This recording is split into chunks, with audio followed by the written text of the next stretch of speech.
Entre les baignades planifiées puis subtilement annulées de nos dirigeants, la réquisition des logements étudiants et l'assainissement de la Seine qui commence à se faire désirer, on en parle clairement depuis plusieurs semaines, ce sont les Jeux Olympiques de Paris. Plus de 2000 étudiants vont devoir quitter leur logement ou résidence universitaire Crous pour répondre à la forte demande pendant la période des Jeux Olympiques. Véritable événement historique de l'été, ces Jeux ne passeront clairement pas inaperçus. Avec plus de 15 000 athlètes provenant de plus de 200 pays, 20 000 journalistes avec 10 millions de spectateurs, ainsi que 4 milliards de téléspectateurs, ces Jeux de Paris sont clairement colossaux. D'ailleurs, plus de 320 millions d'euros ont été débloqués pour le budget exceptionnel de ces Jeux. 30 000 soldats et gendarmes ont été alloués pour la surveillance des 500 sites olympiques. Ça en fait clairement une très grosse organisation pour cet été quand même. Pourtant, entre janvier et avril 2024, ce sont 624 références à des identifiants volés à des employés de l'organisation des Jeux qui ont été publiées sur des plateformes de vente illégales. On a d'ailleurs recensé au cours de ces 3 derniers mois plus de 1400 nouveaux domaines utilisés pour des attaques par phishing tournant autour du sujet des Jeux. D'ailleurs, l'État français envisage une multiplication par 8 des cyberattaques comparées aux derniers Jeux coréens en 2018. On passerait littéralement de 450 millions d'attaques à plus de 3,5 milliards de cyberattaques. Une question est donc très intéressante.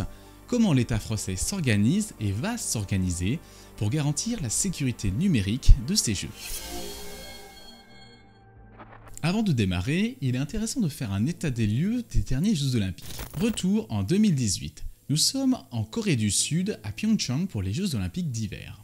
L'organisation se passe pour le mieux, mais quelques jours avant la cérémonie d'ouverture, les choses vont se gâter.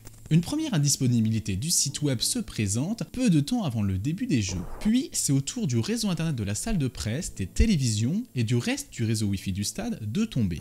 Pensant à une panne informatique généralisée, des hauts responsables sont nommés très rapidement pour prendre en main l'incident. Et cet incident n'a rien à voir d'un incident technique comme les autres. Cet incident a un responsable. Il se nomme même Olympic Destroyer.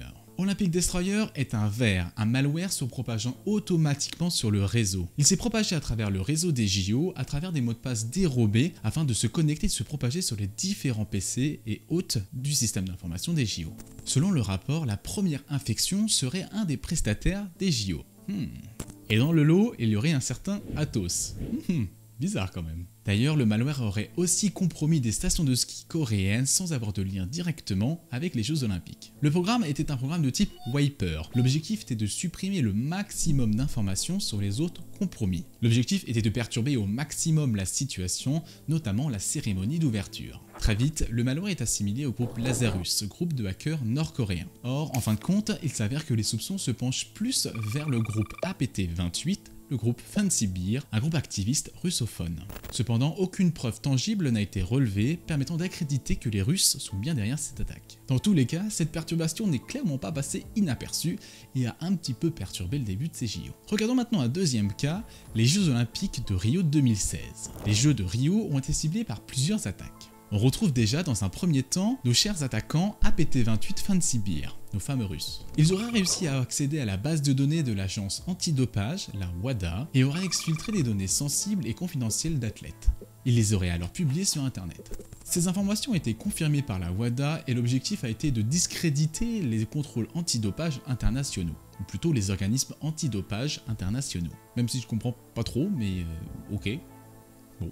Aussi, d'autres attaques ont été référencées comme des attaques massives de déni de service, des DOS, contre plusieurs cibles des JO. Certaines attaques ont même atteint des pics allant jusqu'à 540 gigabits par seconde, ce qui est clairement colossal, mais qui a été quand même globalement bien absorbé par les infrastructures. Enfin, en parallèle, un autre groupe d'activistes brésiliens s'organise, appelé Anonymous Brasil. L'objectif est d'attaquer le gouvernement brésilien et le ministère des Sports pour réclamer des nouvelles mesures. Les attaques ont pour but de revendiquer un impact social et économique sur les populations locales. Bref, on pourra en parler longtemps sur toutes les autres éditions. Mais du coup, revenons à nos JO de Paris. Quels sont les acteurs et les menaces pesant sur l'organisation de ces Jeux ?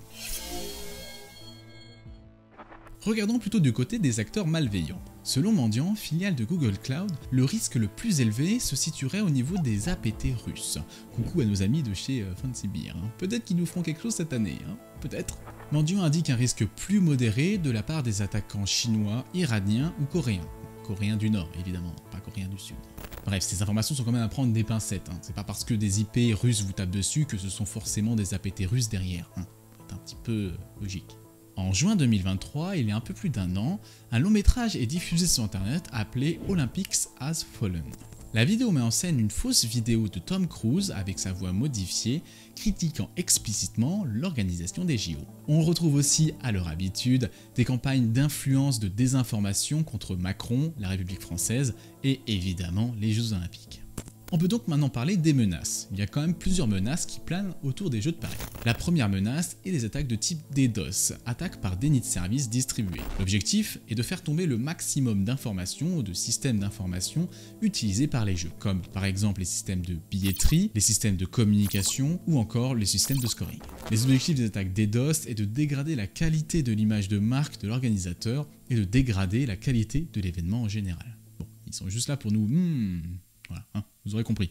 On l'a déjà vu dans les jeux précédents, mais une des menaces qui pèsent sur nos jeux actuels, ce sont le piratage des données personnelles des athlètes et des spectateurs. L'objectif est de cibler des données personnelles en utilisant par exemple des bases de données qui ont fuité, comme celle de France Travail par exemple, et d'organiser des sessions de phishing bien particulières pour essayer de piéger les utilisateurs. L'objectif est encore une fois de faire de la déstabilisation, du chantage et encore plus de manipuler ces jeux. Une autre menace est aussi la manipulation des résultats et du système de chronométrage. En 2012, lors des Jeux de Londres, il y a eu plus de 1000 tentatives afin d'accéder au système de chronométrage pour essayer de s'introduire dans les systèmes et d'altérer les différentes données s'y trouvant. Il est probable que ce type d'attaque se reproduise à Paris. Enfin, la dernière menace qui pèse aussi sur les jeux, qui n'est pas des moindres, c'est la désinformation et les fake news. On en parlait déjà en début de vidéo, mais des groupes activistes russes ont déjà lancé leur campagne de désinformation. Je vous le rappelle, l'objectif est de semer la confusion parmi la population pour encore une fois dégrader la qualité de ces jeux.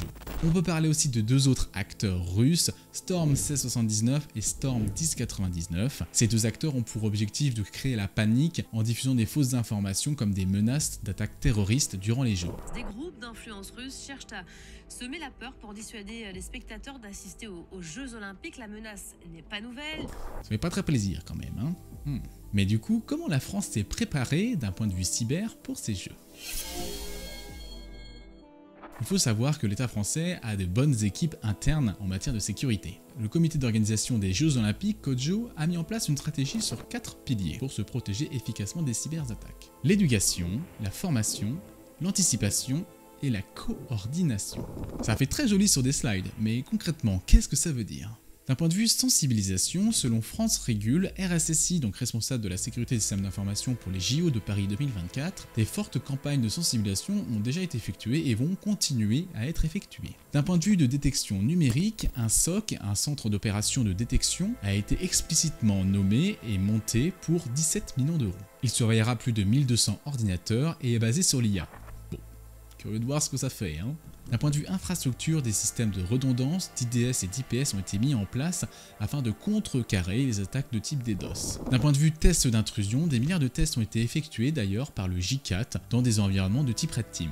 Il y a aussi d'autres domaines qui affectent ces jeux, comme la sécurité physique. Pour cela, les jeux utilisent un service appelé Olympic Management System, permettant de synchroniser tous les événements physiques effectués sur les 500 lieux olympiques. L'objectif est de travailler main en main avec le SNEAS, le Service National des Enquêtes Administratives de Sécurité. L'objectif est donc bien évidemment de limiter le risque terroriste et le risque des attentats. D'ailleurs, d'un point de vue désinformation, les jeux ont leur propre système appelé Olympic Diffusion System, ODS. C'est en fait une application légitime pour la diffusion d'informations sensibles, ou la diffusion d'informations génériques. Des mesures de sécurité ont aussi été mises en place pour la revente et l'achat des billets. Comme vous avez vu, il y a une appli dédiée à l'achat et la revente des billets. Donc les jeux semblent quand même un peu sécurisés. Mais quelles sont les entreprises partenaires de ces jeux ?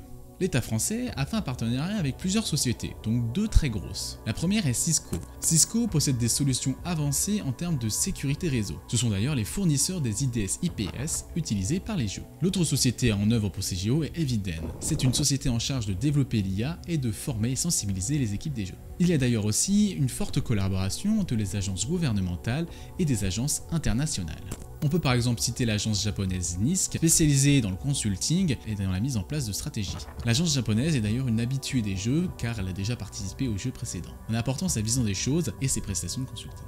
On retrouve aussi Europol, l'agence européenne de police internationale et l'agence de renseignement britannique. Et l'ANSI, évidemment, grand chef de ces jeux. Bref, comment conclure cette vidéo? Est-ce que vous devez avoir peur pour ces jeux? Est-ce que ces jeux vont être un fiasco d'un point de vue sécurité informatique? Eh bien, je ne pense pas. La majorité des attaques qui ont été opérées lors des différents JO ont bien été compris et mis en place par l'équipe des Jeux de Paris. Les enjeux cyber sont extrêmement importants, surtout en 2024, et il est donc peu probable qu'il y ait des incidents majeurs comme on aurait pu voir à Pyeongchang. Cependant, au vu du contexte international, vu les relations entre la Russie et le reste du monde et Israël et Palestine, on peut peut-être s'attendre à des attaques beaucoup plus avancées qu'on n'ait jamais connues. Donc, ça risque d'être peut-être très marrant, et peut-être qu'on risque d'avoir des belles surprises. Mais bon, ne crachons pas dans la soupe, je pense que ça va très bien se passer. Si cette vidéo vous a plu, n'hésitez pas à vous abonner, à liker la vidéo, à la partager sur vos réseaux sociaux favoris. Et moi je vous dis à la prochaine, ciao!